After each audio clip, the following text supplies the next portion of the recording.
আসসালামু আলাইকুম। নতুন একটি ব্লগে সবাইকে স্বাগতম। আজকে ৫ই জুলাই। এখন হচ্ছে সকাল ৮:৩০। বাচ্চারা স্কুলে যাচ্ছে। আজকে হচ্ছে ওদের এই স্কুল ইয়ারের লাস্ট ডে। বড়জনের তো ১ সপ্তাহ আগে বন্ধ হয়ে গেছে, বাট ছোট ২ জনের আজকে লাস্ট। এরপরে তারা সবাই নতুন ক্লাসে উঠে যাবে। সো আজকে সকালের ওয়েদারটা খুবই মিষ্টি, একদম মনে হচ্ছে যে বাংলাদেশে শরৎকালে যেরকম ওয়েদার থাকে ওরকম। আর একটু পরে অনেক বেশি গরম পড়বে। সো আজকের পরে ২ মাসের জন্য আমার সকালের অ্যালার্মটা বন্ধ। আবার স্কুল খুলবে 2nd অফ সেপ্টেম্বর, তাইশার জন্মদিন ওই দিন। তো আজকে একে তো স্কুলের শেষ দিন, আবার আজকে একটা খুবই বিশেষ দিন। সেটা হচ্ছে আমাদের খুব কাছের এক বন্ধু অন্য শহরে চলে যাচ্ছে।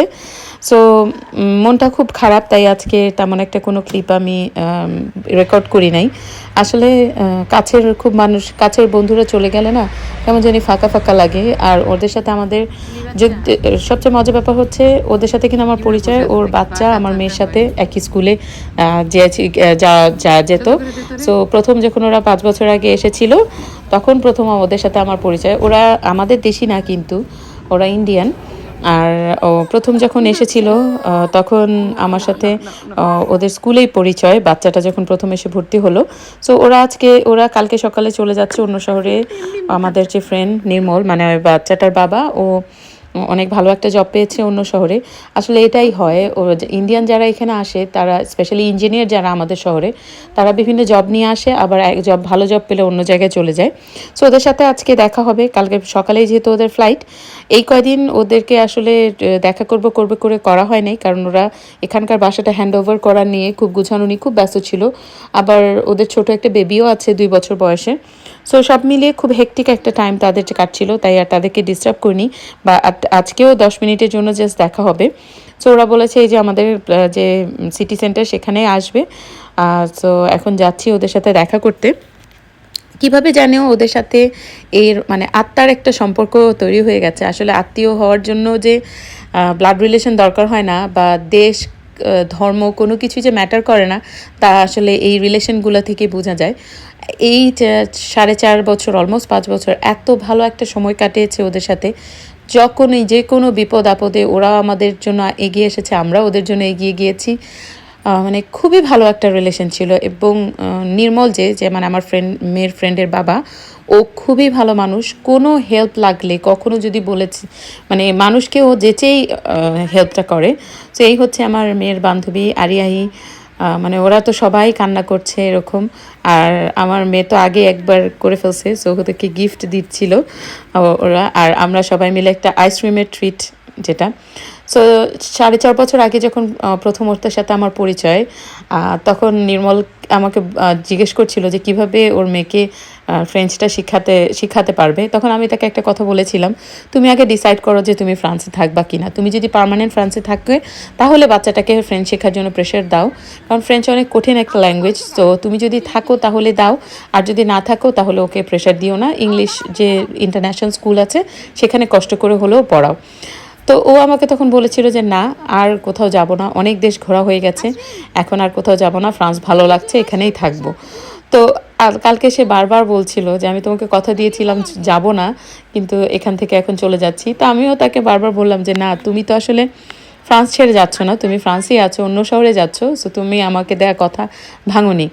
মানে খুবই ইমোশনাল একটা মোমেন্ট ছিল আসলে। যে দেখেন, কথা দিয়েছিল এটা তার বারবার মনে পড়ছে।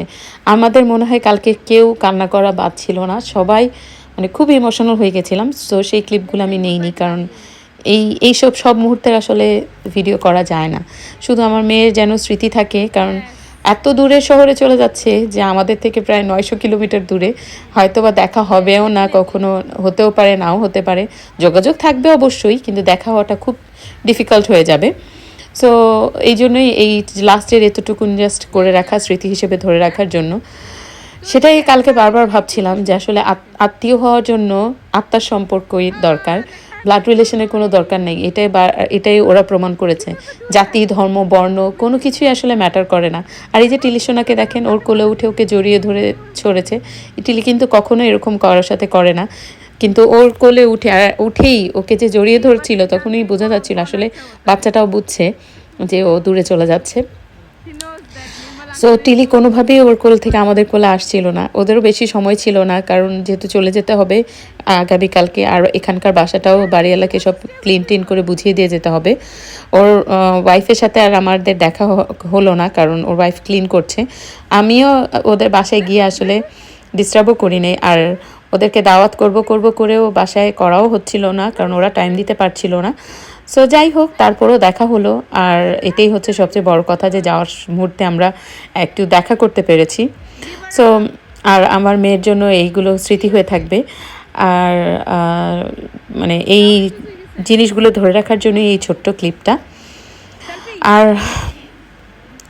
মানে খুবই ইমোশনাল দিন ছিল। আমি দেশ ছেড়ে চলে এসেছি, কত বন্ধুবান্ধব ছেড়ে চলে এসেছি, আর এই বিদেশে এসে যত বন্ধুবান্ধব হয় এরকম করে চলে যাওয়াটাই প্রথম। আসলে সব সময় তো একসাথেই থাকি, আর ওরা চলে যাচ্ছে, সো এত খারাপ লাগবে আসলে বুঝতে পারিনি। সো যাই হোক, তারপরও তো ভালো অপরচুনিটিস পেয়েছি। এর আগে ওরা আরও 4-5টা দেশে ছিল। এটাই হয়, যারা এই ইন্ডিয়ান যারা আসে ইঞ্জিনিয়ার তারা সবসময় এরকমই ভালো অপরচুনিটিস পেলেই মুভ করে। আমরা বাঙালিরা যেমন এক জায়গায় একবার সেটেল হয়ে গেলে আর নড়াচড়া করতে চাই না, ওরা আসলে তা না, ওরা ভালো অপরচুনিটিস পেলেই খালি চলে যায়। তারপরও ভারাক্রান্ত হৃদয়ে ওদেরকে আমাদের বিদায় দিতে হলো। আর আমাদেরকে বারবার বলছিল যে প্যারিসে আসলে অবশ্যই আসবে। আমরা তো বলেছি যে যাবই, বাট তোমরা অবশ্যই তুলুজে আসলে আমাদের বাসায় থেকো। সো আজকে আর বেশি ব্লগটা বাড়াবো না, কারণ মনটাই ভালো নাই। সো সবাই ভালো থাকবেন, সুস্থ থাকবেন, আবার কালকে দেখা হবে নতুন ব্লগে। টিল দেন, আল্লাহ হাফেজ।